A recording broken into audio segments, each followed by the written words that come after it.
Tapi persoalannya, waktu kita terbatas. Begitu mengerjakan, ada yang wafat. Begitu belum mengerjakan, ada juga yang meninggal. Sekarang kira-kira yang pahalanya banyak saat dikerjakan, yang kalau itu didapatkan, dosa-dosa banyak dihapuskan. Jadi kalau yang tadi biasa ngapus satu, ini langsung begitu dikerjakan, wah 1000 pahala datang, 1000 dosa gugur. Apa saja amalan itu?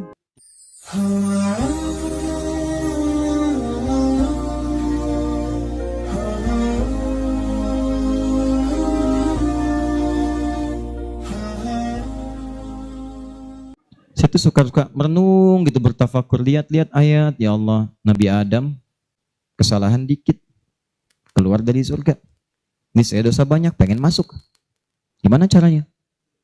Maka kita harus mencari amalan yang sekiranya dengan amalan itu akan cepat menggugurkan dosa-dosa kita.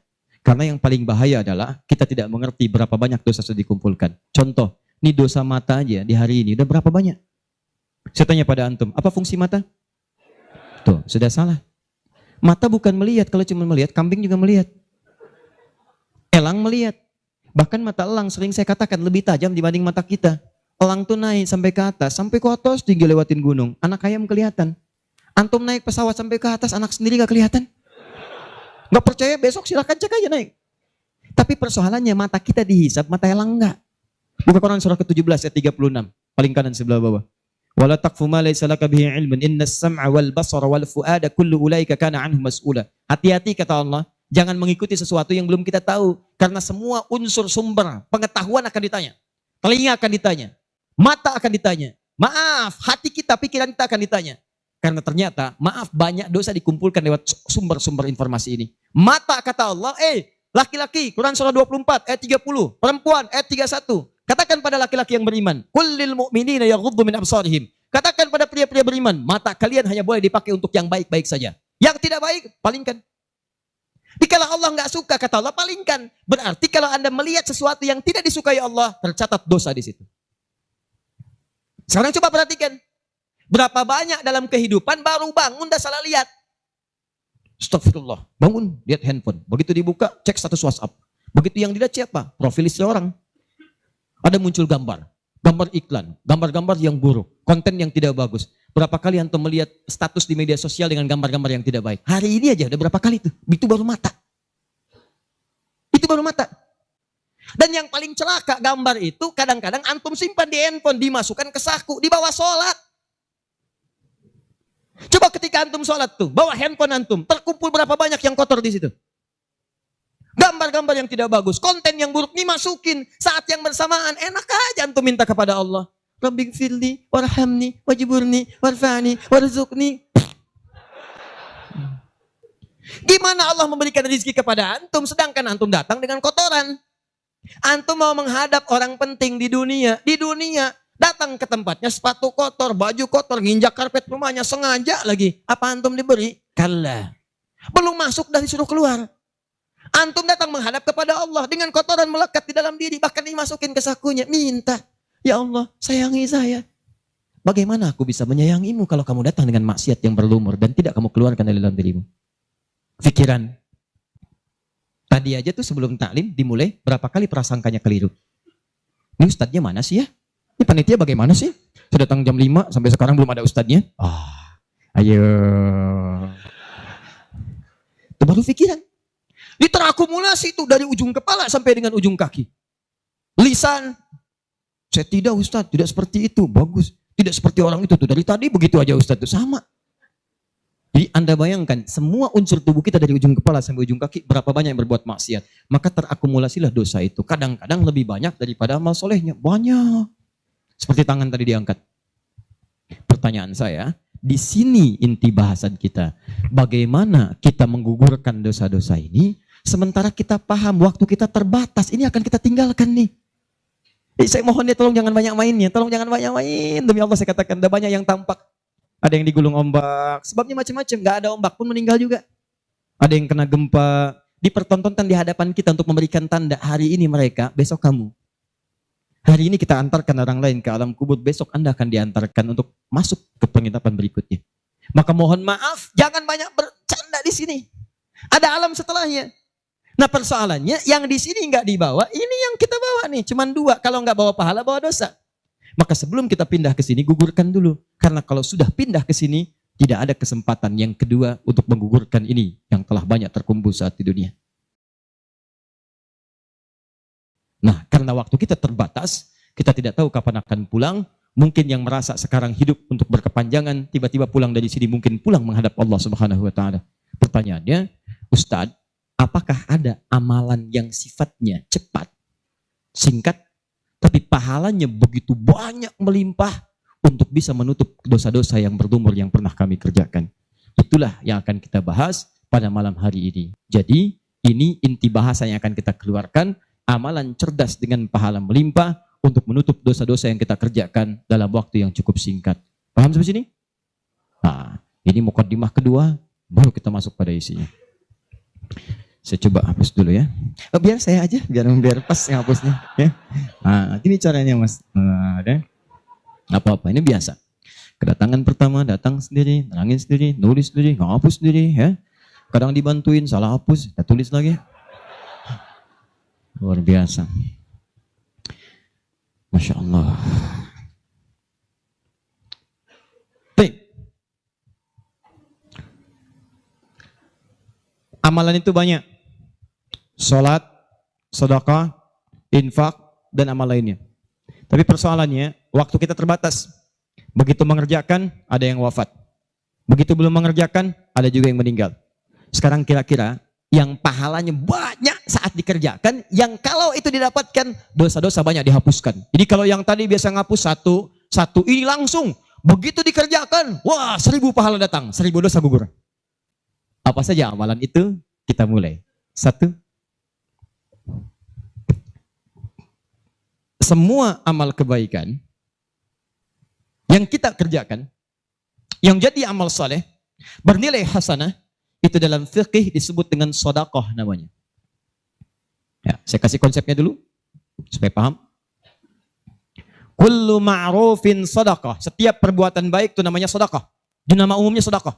Salat sedekah, zakat sedekah, infak sedekah. Bahkan bahasa Al-Qur'an disebut juga dengan sedekah. Contoh. Zakat ketika disebutkan dalam Al-Qur'an namanya sedekah.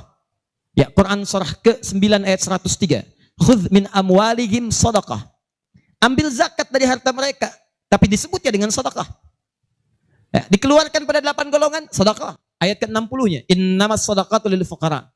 Infak sedekah. Buka Quran surah kedua ayat 264, paling kiri sebelah bawah.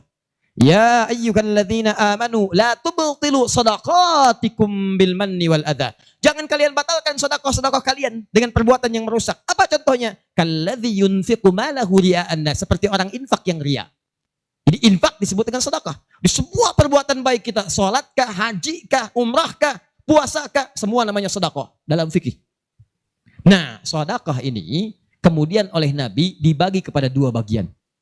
Ya. 1, ada sedekah yang saat dikerjakan itu pahalanya terus ngalir tuh. Terus mengalir. Bahkan dahsyatnya, maaf sekali, orangnya wafat pun tuh pahalanya terus datang sampai dengan kiamat. Di sepanjang di muka bumi ini belum kiamat, maka pahala akan terus datang, ngalir. Dalam bahasa Arab sesuatu yang mengalir disebut dengan jariyah. Maka muncul istilah sedekah jariyah. Sedekah jariyah. Ya, maaf, asalnya bukan amal jariyah, sedekah jariyah. Ya, sedekah jariyah, bukan istilahnya amal jariyah. Sekarang kalau mau nyebut amal jariyah pun dibenarkan. Cuma kalau di Arab, amal jariyah itu begini nih. Ya, kalau di Arab sekarang, antum jalan, tiba-tiba sedang ada perbaikan, ada lubang. Maka sedang diperbaiki ini, ada tulisan kasih papan, afwan amal jariyah, amal jariyah. Maaf, ada pekerjaan jalan mengganggu Anda lewat. Di Arab itu amal jariyah itu pekerjaan sedang berlangsung mengganggu orang lewat. Sekarang begitu. Ya. Makanya kalau ada orang naik ke bis bawa kotak gitu kan, mau minta-minta maaf Pak, amal jariyah, betul, ganggu orang lewat. Ya. Benar secara bahasa, tapi secara makna ini yang paling tepat. Yang kedua, ada yang sifatnya sedekah thabitah. Yang pahalanya berhenti di situ tetap selesai seketika. Thabita. Jadi begitu Anda kerjakan dapat pahala sampai situ aja. Begitu selesai pekerjaan, selesai pahalanya. Thabita, tetap selesai di situ. Maka kalau kita ingin cerdas, kata para ulama, semua dosa-dosa kita ingin dihapuskan, ditutup, dihapus, hapus, maka Anda mesti keluarkan apa saja jenis-jenis sedekah jariyah itu. Supaya ketika selesai kita kerjakan, pahalanya tetap mengalir untuk menutup dosa-dosa kita. Maka kita akan fokus kepada amalan-amalan yang ini, yang saat dikerjakan, pahalanya terus mengalir. Tapi jangan lupa, hati-hati, yang ini pun dibagi dua lagi. Awas. Pelan-pelan, jadi kita sepakati kita ambil yang ini satu untuk malam ini. Yang kedua, yang ini pun dibagi dua lagi. Ada amalan sedekah tsabita saat dikerjakan pahalanya datang saat itu. Tapi yang paling menarik, ada nilainya kecil, ada nilainya besar, banyak. Kalau dikerjakan ada yang nilainya cuma 10 aja. Tapi ketika Anda kerjakan yang kedua ini, ada yang 700, ada yang 70.000, ada yang 700.000 sekali dikerjakan. Sekarang kita akan keluarkan amalan apa saja yang saat dikerjakan itu pahalanya melewati batas yang standar ini. Jadi saat dikerjakan bukan 10 poinnya, tapi lebih daripada 10. Amalan apa saja itu pada sedekah tsabita dan amalan apa saja yang jariyah yang kita bisa keluarkan dan menggugurkan dosa-dosa kita. Sepakat sampai sini? Baik. 1. Kita langsung ke poinnya. Untuk yang sedekah tsabita, amalan standar yang tetap. Yang biasa-biasa, contoh, misal, sholat, begitu dikerjakan sekali, dapat 10. Selesai sholatnya, selesai pahalanya. Jelas? Tapi beda ketika antum mengerjakan sholat berjamaah. Ya. Dia tsabita, tapi pahalanya berlipat. Tsabita, tapi pahalanya berlipat. Baik, saya mau tanya pada antum, sholat sendirian 10, sholat berjamaah berapa? 27.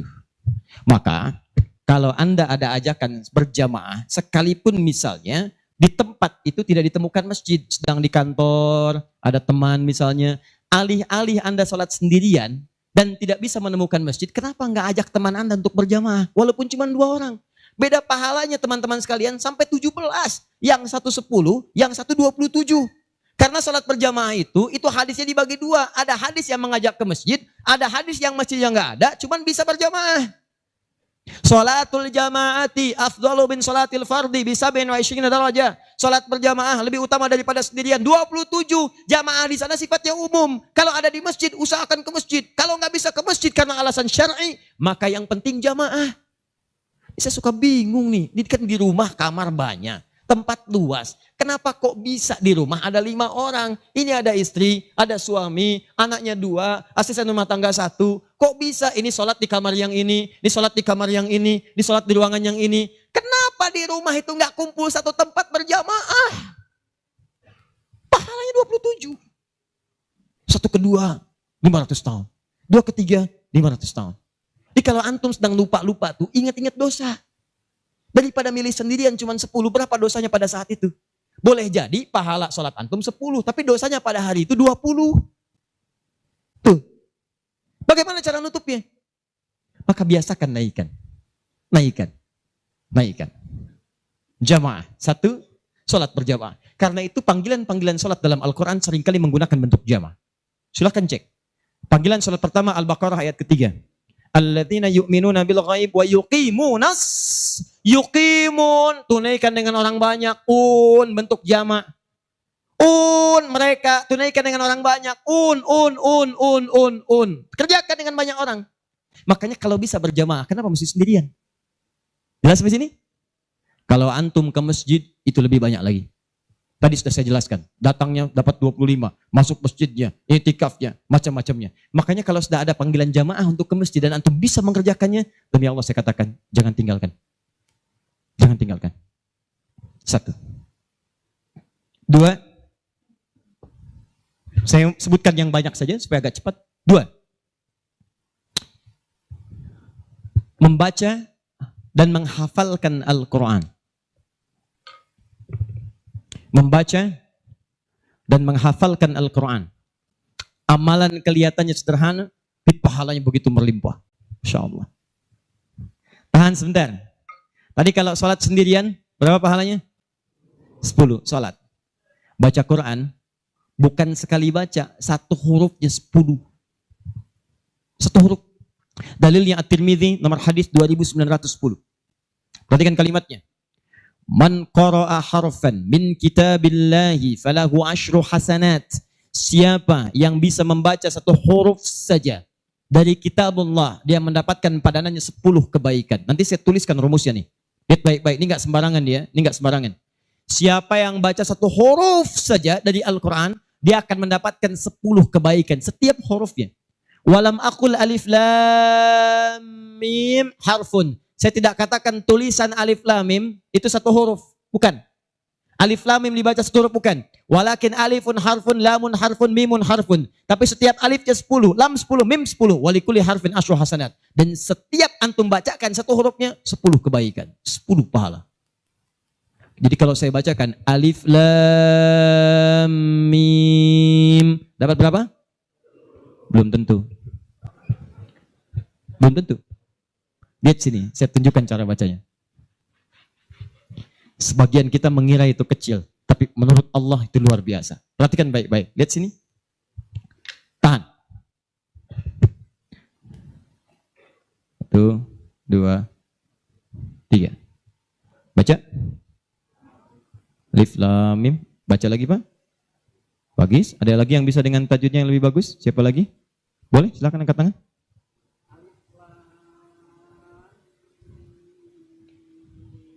Baik sekali. Ada yang lain?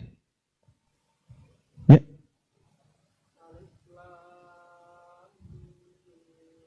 Bagus. Dikit lagi. Ada yang lain? Satu lagi.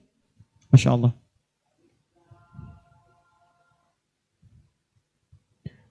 Bagus sekali. Cuman sayang ini bukan alif lam mim, ini alam. Alam nasyrah laka sadrak.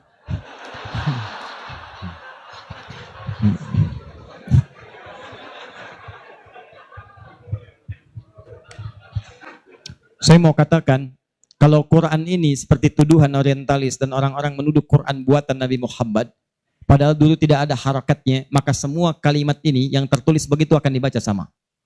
Tapi Masya Allah, yang satu alif lam mim, yang satu dibaca alam. Alam nasyrah laka sadrak. Alam tara kaifa fa'ala rabbuka bi ashabil fil. Tapi tiga-tiganya memiliki kesamaan dalam bentuk tulisan. Perhatikan baik-baik. 1, 2, 3. Kata Nabi, lihat.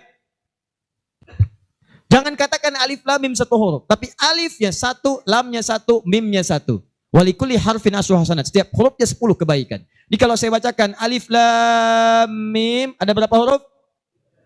Kalau hitungan kita biasa, maka kita akan lihat 1, 2, 3. Tapi kalau antum belajar ilmu arud itu diantaranya ilmu salah satu ya, untuk bisa menuliskan apa yang diucapkan, bukan apa yang tertuliskan lewat simbol. Dan itulah teman-teman sekalian menjadi ukuran banyaknya pahala yang kita dapatkan. Tahan. Di ilmu bahasa Arab ada 4 cabang ilmu. 1 nahwu, 2 sharaf, 3 balaghah, 4 arud. Ini yang utama. Arud dibagi ke 16 cabang lagi, namanya bahar. Ada bahar tawil, ada rajaz, ada madid, ya, dan seterusnya. Tawilun lahu dunal bukhuri fadailu, fa'ilun mafa'ilun, fa'ilun mafa'ilun. Rajas, mustafilun, mustafilun, mustafilun, mustafilun, mustafilun, mustafilun. Alfiyah itu Ibnu Malik, rumusnya rajas. Kalamuna lafdhun mufidun kastaqim, wasmun mafi'lun thumma harfunil kalim, wahiduhu kalimatun wal qawlu am, wa kalimatun biha kalamun qad yu'am, bil jardi wat tanwini wan nida wa al, mustadin lil ismi tamyizun hasal, bita fa'alti atat wa ya if'alli, wa nunik balanna fi'lun yanjalli. Itu rumusnya rajas. Tapi jangan antum heran, banyak orang mendalami kaidah ini untuk membuat puisi Arab, lupa kalau ilmu ini bisa digunakan untuk membaca hadis-hadis Nabi. Dalam ilmu arud, jangan antum menghitung apa yang tertulis, tapi hitung bagaimana itu dibaca lewat bunyi yang terdengar. Perhatikan baik-baik. Ini tadi huruf apa? Alif. Maka cara menulisnya begini. Alif. Kata Nabi, alif. Nih. Berapa huruf? Setiap hurufnya 10. Jadi dari sini saja ada 1, 2, 3. Dapat berapa? Belum tentu. Karena ini hamzah. Tuh. Ha, mim, zal, ta. 1, 2, 3, 4. Jadi dari sini aja ada berapa? Belum tentu kan ini ha tuh. Ha, 3. Anda yang suka menghitung maka akan mendapatkan pahala sesuai hitungan. Anda yang berniat ikhlas karena Allah maka Anda akan mendapatkan lebih daripada apa yang Anda hitung. Rumus ini ditemukan di Quran surah kedua ayat 261. Paling kiri sebelah atas.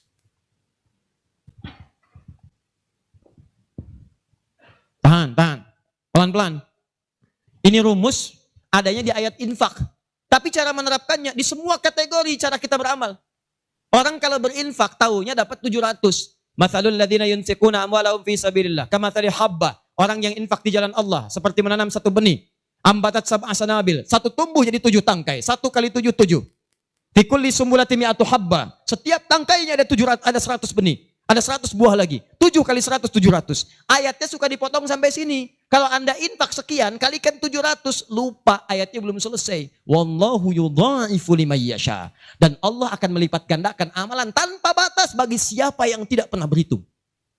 Jadi kalau Anda baca Qurannya hitung-hitungan, ini dosa hari ini berapa nih dikerjakannya? Oh 9, Masya Allah 9. Cukup 1 huruf aja. Nun. Tutup. 10. Besok dosa berapa? 15. Cukup 2 huruf. Toha. Selesai. Kalau Anda ngitungnya begitu, maka diberikan sesuai hitungan. Tapi kalau Anda tidak pernah berhitung, Allahu Akbar. Anda tidak tahu alif lam mim itu mungkin nilainya 30, mungkin 300, atau bahkan 3 juta, atau lebih daripada itu. Makanya kami sarankan, kalau Anda bisa mendekat kepada Al-Quran, maka tolong agendakan setiap hari. Semua sahabat itu punya agenda, Pak. Antum kenal gak Utsman bin Affan? Oh, situ tidak, sana ngangguk. Coba di Semarang kenal Utsman bin Affan. Luar biasa. Tapi gak apa-apa, masih bagus. Kemarin saya baru dari Sukabumi, Hubud Dunia. Ada yang kenal Fir'aun. Ini masih untung Utsman. Tuh lihat ya.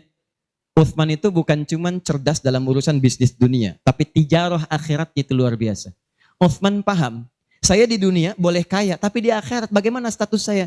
Maka beliau siangnya mengumpulkan harta dunia untuk ibadah, malamnya mengumpulkan pundi-pundi akhirat. Demi Allah saya katakan, Utsman itu di antara sahabat yang disebutkan oleh Imam An-Nawawi bersama Abdurrahman bin Auf, bersama Tamim Ad-Dari, yang diikuti kemudian oleh Imam Asy-Syafi'i generasi setelahnya, jauh setelahnya, itu punya amalan kalau malam terbiasa menghatamkan Al-Quran dalam tahajudnya. Khatam Quran. Kaya, sahabat Nabi, menikahi 2 putri Nabi, 1 meninggal dan menikah lagi, disebut Dzun Nurain. Kayanya luar biasa, asetnya setelah 15 abad sampai sekarang masih ada. Yang hebat, siang-siang jadi orang kaya, malam-malam jadi hamba yang sangat taat dan kaya akhirat. Coba bandingkan dengan kita sekarang. Menantu Nabi, bukan. Kaya, enggak sekaya Utsman. Tuh, status dunia belum sempurna. Status akhirat masih belum maksimal. Ya antum sebetulnya maunya apa? Utsman sholat malam, ngikut Nabi, kaki bengkak. Antum pengen ke surga Firdaus malam, mata bengkak. Ya. Ini nih. Ayo update. Ustadz, tapi kan saya belum lancar. Tambahkan hadisnya, lipatkan nomor hadis 2920. Awas, lihat kalimatnya. Walladzi yatata'ta wa huwa 'alaihi syaq falahu ajran.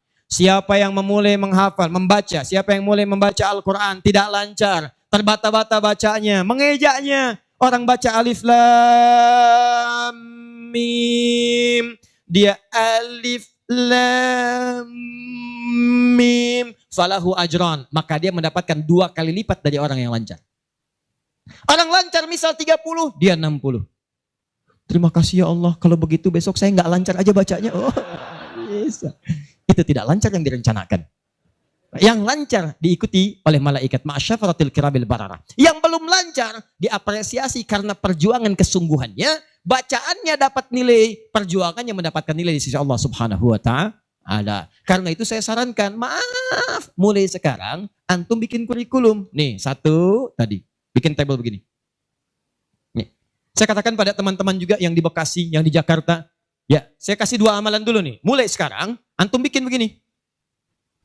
Tahan ya teman-teman sekalian, nanti saya sampaikan bagaimana seorang Mu'adz, orang Mesir, baru kecil belum balik sudah menyiapkan amalan ini. Punya program, nih, harinya nomor 1, 2, 3 dan seterusnya.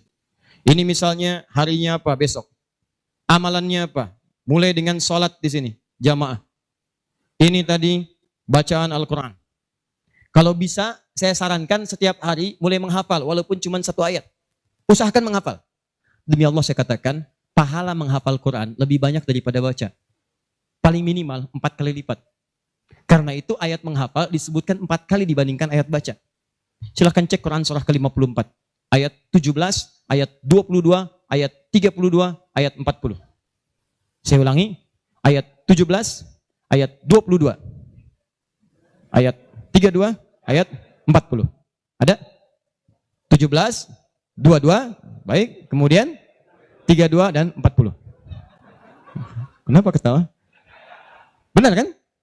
4 ayat 17, ayat 22, kemudian ayat 32 dan 40. 17, 22, 32, 40. Berapa kali disebutkan? Walaqad yassarnal Qur'ana lidzikri. Sungguh telah kami mudahkan Al-Quran untuk dihafalkan, diingat. 4 kali disebutkan. Ya, maka ada yang menyebutkan menghafal Quran itu keutamaannya 4 kali dibandingkan dengan sekedar membaca. Baca.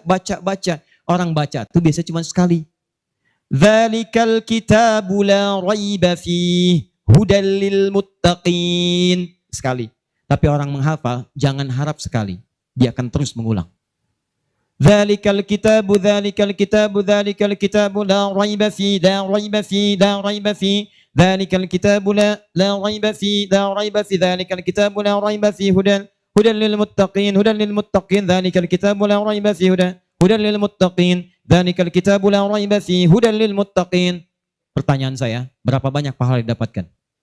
Berapa huruf dia bacakan? Makanya kalau antum ingin melipat gandakan pahala dengan banyak, dalam satu hari antum punya agenda. Boleh antum baca, misal target sehari saya baca misal 1 halaman dan hafalkan 1 ayat. Kalau antum sudah punya kebiasaan begitu, demi Allah saya katakan, Allah akan merubah keadaan hidup anda jadi lebih nyaman. Tidak cukup dengan amin. Baca, hafal. Wah, Masya Allah. Syukur-syukur begitu sedang sholat berjamaah, minta sujud, terus meninggal gitu kan. Wah, itu paling enak. Mau begitu? Di subuh ya. Itu pun kalau tiba ajalnya. Ya, bacaan Quran lebih lebat lagi. Ya, jadi kalau antum bisa seperti itu, nanti bonusnya banyak. Di alam kubur, jasadnya akan utuh. Dan di akhirat diberikan mahkota. Dan yang ketiga diberikan peluang untuk memberikan syafaat dengan izin Allah dengan Qurannya kepada anggota keluarganya. Ahli Quran itu, kalau dia hafal kemudian Qurannya, benar menghafal Qurannya, maka saat di akhirat akan langsung dimuliakan oleh Allah. Dipakaikan jubah kehormatan dan membimbing, menggandeng bapak ibunya yang saleh, yang beriman, beserta pasangannya dan keturunannya untuk dibawa masuk ke surga. Itu ada di Quran surah ke-35 ayat ke-33, ditafsirkan dengan Quran surah ke-13 ayat 23 sampai 24 dengan awal kalimat yang sama. Jannatu 'adnin yadkhulunaha. Ada para penghafal Quran masuk surga Aden di Quran surah 35 ayat ke-33. Jadi masuknya dari surga Aden menuju tingkat surga yang paling tinggi. Tertingginya apa? Banyak. Nanti ada dengan para nabi. Ada orang yang sesurga dengan para nabi di Quran surah keempat ayat ke-69. Ya. Wa may yuti'illaha wa rasul fa ulaika ma'al ladzina an'ama Allahu 'alaihim minan nabiyyin. Ada orang-orang yang masuk surga, orang taat kepada Allah dan Rasul. Taat sekali. Saat di surganya, semua dengan Nabi. Sesurga bersama semua Nabi. Jadi ada beberapa Nabi, ada semua Nabi. Kalau beberapa Nabi namanya Anbiya. Makanya di surah Al-Anbiya, surah ke-21, dikisahkan beberapa Nabi. Tapi kalau semua Nabi, itu Nabiyin namanya. Dari Nabi Muhammad SAW sampai Nabi Adam. Ada semua. Insya Allah. Muhammad SAW bin Abdullah, bin Abdul Muttalib, bin Hashim, bin Abdul Manaf, bin Qusay, bin Murrah, bin Kilab, bin Ka'ab, bin Ghalib, bin Fihir, bin Malik, bin Nadar, bin Kinana, bin Khuzaimah, bin Mudrika, bin Ilyas, bin Nizar, bin Mudar, bin Ma'ad, bin Adnan, bin Adi, bin Adri, bin Muqawwam, bin Nahur, bin Tari, bin Ya'rub, bin Yasub, bin Nabit, bin Ismail AS, bin Ibrahim AS, bin Azar, bin Nahur, bin Abir, bin Kinan, bin Al-Fakhshad, bin Sam, bin Nuh AS, bin Mikhlain, Matusyara, bin Kinan, bin Anbas, bin Tith, bin Adam AS. Kumpul semua. Jauh Nabi Ibrahim ke kanannya dari Sayyidah Sarah, muncul kemudian Ishak, dari Ishak Yakub, dari Yakub turun Yusuf, dari Yusuf terus sampai dengan ke Musa, ke Daud, ke Sulaiman dan seterusnya, muncul sampai ke Nabi Isa. Nabi Isa bapaknya Imran menikah dengan Hannah, samping kirinya kemudian ada Zakaria. Terus itu semua nabi antum bisa lihat. Masya Allah. Akhi, antum di mana? Surga A. Dengan siapa? Depan saya, Masya Allah, ganteng-ganteng Nabi Yusuf. Dulu teman kita lihat sinetron ganteng-ganteng serigala. Ini Nabi. Oh, kita lihat Nabi Yusuf. Oh. Belakang saya Nabi Ibrahim. Depan kiri saya Nabi yang punya tongkat jadi ular. Nabi Musa alaihissalam. Kanan saya Nabi yang sangat saya rindukan. Nabi Muhammad sallallahu alaihi wasallam. Penghafal Quran Dia akan masuk, diberikan mahkota. Tafsirnya di At-Tirmidzi nomor hadis 2915. Begitu dia kemudian akan naik, maka Qur'annya berkata, Allahumma halli, ya Allah, tolong hiasi dulu tubuhnya. Bedakan dengan yang bukan ahli Quran. Bedakan. Yuhallawna fiha min asawir. Demikian ayat Qur'annya. Maka kemudian dia dihiasi dulu. Ada gelang-gelang emas, ada macam-macam, semua tubuhnya indah. Maka Allah firmankan, apa kata Allah? Begitu dikatakan Allahumma halli, maka kata Allah, pakaikan mahkota kehormatan. Begitu dipakaikan, ya Allah, berikan pula pada fasilitatornya, kedua orang tuanya, sepanjang mereka beriman, maka dipakaikan di atasnya mahkota yang lebih terang daripada sinar masuk mentari yang ke rumah. Ya Allahumma ya Allah, Allahumma halli, ya Allah, tambahkan kepada penghafal, bedakan dengan fasilitator. Fayulbasu ilaihi libasul karamah, maka dipakaikan jubah kehormatan. Begitu dipakai jubah itu, kemudian difirmankan, waqar, fa inna akhira qiraatika akhiru manzilatika. Sekarang kamu masuk ke dalam surga dengan bacaan Quran yang biasa kamu bacakan saat di dunia. Akhir tempat tinggalmu, disitulah ditunjukkan pada akhir bacaan Quranmu. Di begitu dia baca Quran, setiap dia baca masuk surga, naik ke tingkat yang paling tinggi. Dan dahsyatnya saat dia akan masuk surga itu, dia akan menggandeng bapak ibunya, istrinya, keturunannya. Buka Quran surah ke-13 ayat 23 sampai 24. Kalimatnya sama awalnya, jannatu addin yadkhulunaha. Ada orang-orang masuk surga Aden, ketika akan masuk, wa man salaha min abaihim, dia gandeng bapak ibunya yang saleh. Wa azwajihim, pasangan-pasangannya. Wa dzurriyyatihim, dan keturunan-keturunannya. Allahu akbar. Di dunia ahli Quran itu, kemuliaan Qurannya akan merembet pada sekitarannya. Silahkan cek kalau nggak percaya. Anda punya anak hafal Quran 5 tahun, bapak ibunya akan ikutan mulia. Musa yang hafal Quran, bapak ibunya dihajikan. Ahmad Kabil yang hafal Quran, ibunya, perawatnya, gurunya, teman-temannya ikut haji semuanya. Gak percaya silahkan. Demi Allah saya katakan, Quran turun di 1 bulan, bulannya jadi mulia Ramadan. Quran turun di 1 malam, malamnya jadi mulia Lailatul Qadar. Quran turun di 1 hari, harinya jadi mulia hari Jumat. Quran turun di bawah malaikat Jibril, Jibrilnya jadi menjadi mulia, penghulu para malaikat. Quran diturunkan pada Nabi Muhammad, naik status jadi Sayyidul Anbiya wal Mursalin. Quran turun di Mekah, Mekahnya bercahaya. Quran dibawa ke Madinah, Madinah Munawwarah. Demi Allah, Quran tidak pernah singgah dimanapun kecuali orang itu dan tempat sekiranya akan jadi mulia. Kalau di Semarang ini, antum bikin halaqah Quran, di Semarang ada berapa hafid di setiap tempat, demi Allah saya katakan akan terjadi perubahan di tempat itu. Semua akan mulia. Jadi begitu digandeng, bapaknya, ibunya, wa azwajihim, pasangannya, wa dzurriyyatihim, anak-anaknya, cucunya, masuk. Begitu masuk diparadekan, wal malaikatu yadkhuluna alaihim min kulli bab. Semua malaikat menyambut mereka di depan pintu surga, mengatakan salamun alaikum bima sabartum. Selamat, Anda telah sabar saat di dunia, menyiapkan bekal untuk pulang. Sabar menghafal Quran. Itulah yang disiapkan oleh Mu'adz. Anak usia 4 tahun, saat saya berada di Mesir, anak ini masih dini, belum balik. Matanya kata orang buta, tapi hatinya begitu bersih. Dia bilang pada ayahnya, abati yuridul Quran. Pak, saya pengen jadi ahli Quran. Saya pengen menghafal. Kata bapaknya, tempatnya jauh, 20 kilo. Kamu ini punya keterbatasan. Gak apa-apa, saya pengen menghafal. Dia belum cerita kenapa dia mesti menghafal. Begitu bapaknya melihat tekadnya kuat, maka dari motor sederhananya dimodifikasi. Depannya, dashboardnya diperbaiki. Supaya bisa menyimpan catatan Quran, lembaran-lembaran mushaf. Jadi begitu berangkat tidak ingin ada waktu yang sia-sia. Di jalan, beliau kemudian di jalan kadang melihat ke bawah. Bacakan Quran, anaknya dengar. Bacakan Quran, anaknya dengar. Begitu sampai di tempat belajar, dia tinggal mendengarkan syekhnya. Perbaiki, baca lagi. Setoran, pulang. Yang paling menarik, setelah berapa lama, anaknya hafal Quran yang tidak melihat diantar hafal Quran, bapak yang mengantar belum hafal. Tapi yang dahsyat, ingat baik-baik. Berlaku hadis Nabi di sini. Siapa yang memfasilitasi pada kebaikan, maka dia mendapat pahala yang sama dengan yang mengerjakan tanpa dikurangi sedikit pun. Itulah hikmahnya dalam ilmu hadis. Kenapa setiap anak ketika meriwayatkan hadis, nama anaknya dihilangkan, nama bapaknya disebutkan. Antum pernah dengar Ibnu Abbas? Nama aslinya Abdullah. Kenapa Abdullahnya dicoret? Disebutkan Abbas bapaknya. Ibnu itu anak laki-laki, Abbas bapaknya, anaknya Abbas. Ibnu Umar, nama aslinya Abdullah. Abdullahnya dicoret, disebutkan bapaknya Umar. Kenapa disebutkan nama orang tua, nama anaknya dihilangkan? Para pakar hadis itu luar biasa untuk menunjukkan bahwa amalan anak ini hasil didikan orang tuanya. Yang begitu diamalkan hadis ini, bukan cuma anaknya, bapaknya pun dapat bagiannya. Abbas itu pengusaha, Abbas itu pedagang, sibuk luar biasa, masih sempat mampir ke majelis Nabi. Cuman nggak selamanya bisa di situ karena ada kesibukan berbisnis. Maka beliau menginvestasikan anak bungsunya namanya Abdullah kecil untuk belajar di majlis Nabi. Boleh saya nggak ikutan, tapi anak saya mesti ikut untuk menyampaikan ke keluarga. Maka disimpan di situ. Anaknya masih muda, kecil, dengar, kadang merangkak, kadang main dan seterusnya. Tapi tahukah Anda, begitu Nabi wafat, anak itu usia 13 tahun. Nabi wafat sudah hafal 2000 hadis. Yang mesti Anda tahu, setiap beliau meriwayatkan hadis, dibuang kalimat Abdullahnya, disebutkan Abbasnya. Karena peran ayahnya yang mendidik dengan baik, maka setiap hadis ini disebutkan Abbasnya dapat, Abdullah kecil dapat. Semuanya dapat. Demikian dengan Quran. Bapaknya mengantar belum hafal, anaknya hafal. Begitu sudah hafal, di sini saya mau sebutkan. Perhatikan baik-baik. Datang reporter Kuwait. Dengar kisahnya. Begitu ditanya, kenapa Anda mau menghafal Quran? Perhatikan jawabannya. Nih yang mau saya katakan. Saya menghafal Quran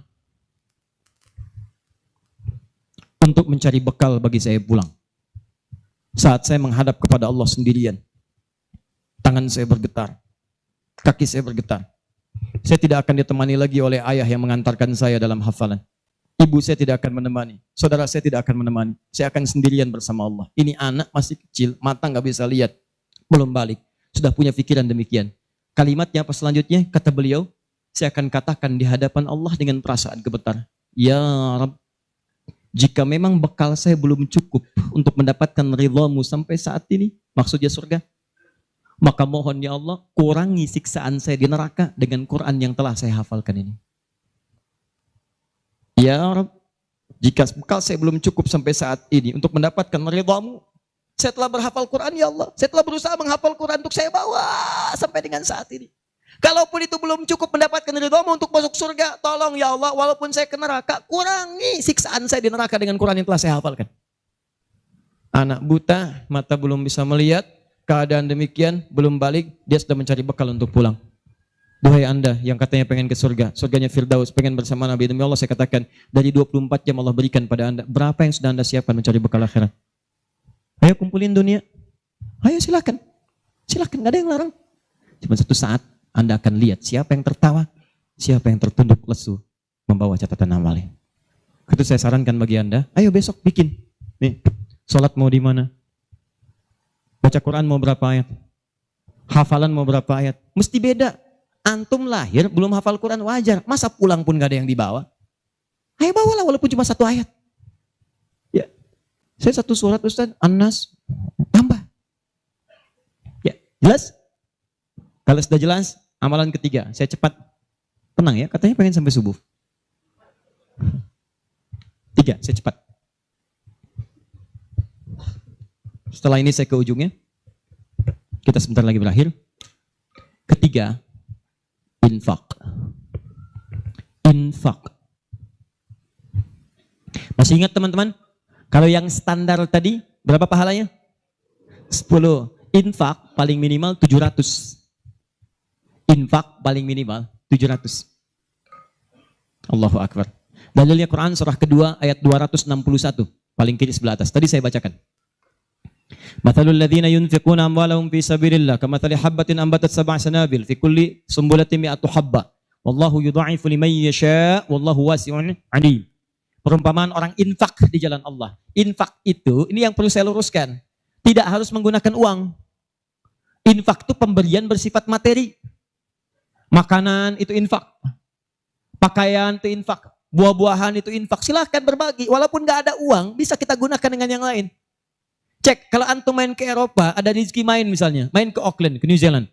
Ya, di situ ada donation itu bukan cuma dengan uang, food. Kadang mereka kasih dengan makanan. Ada yang nyimpen ciki, kotaknya di situ. Di kotak infak itu, kotak dalamnya ada ciki, ada beras, dan macam-macam. Sampingnya ada yang uang. Cuman mesti dilihat dulu bagaimana bentuk kotaknya. Ya, kalau kotaknya belahan kecil, itu pasti uang. Bukan beras. Oh ini beras nih, dibuka dulu karungnya, digunikan. Tidak bukan. Silakan bebas. Ya, dan itu nilainya tinggi. Kadang-kadang antum lupa di majelis ilmu ada snacknya, walaupun cuma kurma dapat 2, bagi 1 dengan teman. Air misalnya tidak harus semua oleh antum. Bagi, begitu antum bagi langsung dituliskan 700 kali lipat paling minimal. Demi Allah saya katakan paling minimal 700 kali lipat. Makanya zaman Nabi, itu ada satu keluarga yang berlomba tuh mendekatkan diri pada infak, walaupun dirinya kekurangan. Agak aneh tuh cara berpikirnya. Ya, jadi kalau dibandingkan manusia sekarang nggak dapat tuh, nggak dapat. Saya mau tanya begini, antum di rumah persediaan, antum punya anak 2. Antum dengan istri, 1 suami, 1 istri, 2 anak. Di rumah ada persediaan makanan untuk 2 anak antum saja. Antum aja nggak makan malam itu, cuma ada anak 2. Untuk mereka, kalau nggak makan, mereka bisa nahan lapar semalaman. Tiba-tiba antum ditawarkan oleh seseorang, ada tamu nih, mau nggak dijamu di rumah? Bisa nggak? Pertanyaan saya, kalau ada orang yang datang seperti itu ke tempat antum, Mas, ini ada tamu, saya nggak bisa jamu. Bisa nggak antum jamu? Di rumah antum cuman ada makanan untuk anak-anak, antum pun nggak bisa makan. Pertanyaan saya, dijamu nggak teman itu? Kenapa diam? Hai ahli surga. Kenapa diam? Lihat cara berpikirnya. Kalau cara berpikir kita hanya ke makanan saja, maka kita katakan, Ustadz, anak saya aja dapatnya makanan seperti itu, kami pun nggak makan. Bagaimana bisa diberikan pada tamu? Tapi cara berpikir Tolhah dan keluarganya agak beda. Begitu Nabi katakan ada tamu, kita datang langsung angkat tangan. Duluan ngangkat, padahal yang lain banyak yang punya banyak makanan. Tapi cara berpikirnya, kapan lagi saya dapat 700 lebih? Kapan lagi saya dapat diangkat langsung tangannya? Ya Rasulullah saya. Sebelum yang lain ngangkat, angkat tangannya. Maka diantar kemudian ke rumahnya. Sampai di rumah, istrinya dikatakan, duhai sayang, ada titipan Rasulullah. Bahasanya bukan ada tamu, ada titipan Rasulullah. Allahu Akbar. Ada titipan Rasulullah. Maka istrinya langsung membaca, saya paham. Saya bertugas menidurkan anak-anak dulu, tidurkan. Yang suaminya menyiapkan makanan. Begitu sudah jadi kata suaminya kepada tamu tadi, Anda silahkan makan di sini, saya temani dulu istri saya. Gak enak rasanya, meninggalkan sendirian. Begitu temannya makan, dia berpura-pura makan di bilik yang lain. Membunyikan bunyi-bunyi seakan-akan makan. Begitu sudah kenyang, tanpa mukaddimah yang lain langsung pamit. Terima kasih sudah menjamu saya, semoga Allah berikan pahala. Pamit malam itu juga. Begitu selesai pamit, subuh-subuhnya datang menghadap pada Rasulullah pagi-pagi. Apa yang terjadi? Turun ayat Quran surah 59 ayat 9 sampai 10 itu. Walladzina tabawwa'ud dar, sampai ke kalimat wa yu'thiruna ala anfusihim walau kana bihim khasasah. Tuh cara berpikirnya. Jadi kalau antum melihat peluang seperti ini, enak teman-teman sekalian, banyak sekali. Tidak harus uang, pakaian, makanan macam-macam. Jadi kalau antum beli buah tuh, antum beli 5, di rumah ada 3 orang, berarti antum mesti sadar Allah titipkan yang 2 lagi untuk peluang infak antum. Bukan untuk antum habiskan semua. Kok bisa orangnya cuma 3, beli mangga 5? Siapa yang menggerakkan antum untuk beli 5 mangga? Orang cuma 3, berarti yang 2 lagi, itu Allah gerakkan untuk mendapatkan pahala. Ada peluang di situ. Lu kepada siapa ya Rasulullah saya berikan? Kepada siapa ya Allah saya infakkan? Ini yang sering keliru. Kata Allah langsung turun. Fi sabilillah, yang utama itu 5 dulu. 5. Kalau Anda temukan 5 ini, dia peluang infaknya sangat tinggi untuk diberikan. Siapa mereka ini? Ada di Quran surah kedua ayat 215. Paling kanan sebelah bawah. Yas'alunaka madza yunfikun. Mereka bertanya pada Muhammad SAW. Ya, awas, apa yang harus kami infakkan? Pada siapa? Maka turun jawaban, kul ma anfaqtum min khair. Katakan kalau mau infak mesti yang paling bagus. Ini kaidah pertama. Awas, ada peringatan di Al-Baqarah ayat 267. Wala tayammamul khabitha minhu tunfiqun walastum biakhidhihi illa an tughmidu fi. Jangan kamu infakkan pada orang lain yang kamu tidak suka. Melihatnya aja kamu enggak suka, dikasih orang. Antum punya uang 50.000 2, 1, wah masih keras, bagus, luar biasa. Masuk dompet enak dilihat. Yang kedua, wah sudah lecek. Dekil of the kumel. Wah dilihat gak enak. Baunya gak nyaman. Tiba-tiba ada orang lewat. Pak, sedekah Pak. Pertanyaan saya. Maaf, mana yang antum berikan? Yang lecek atau yang bagus? Tuh. Ingat kalau urusan zakat mal, berikan yang bagus. Zakat mal, pilih. Paham? 5 orang ini siapa?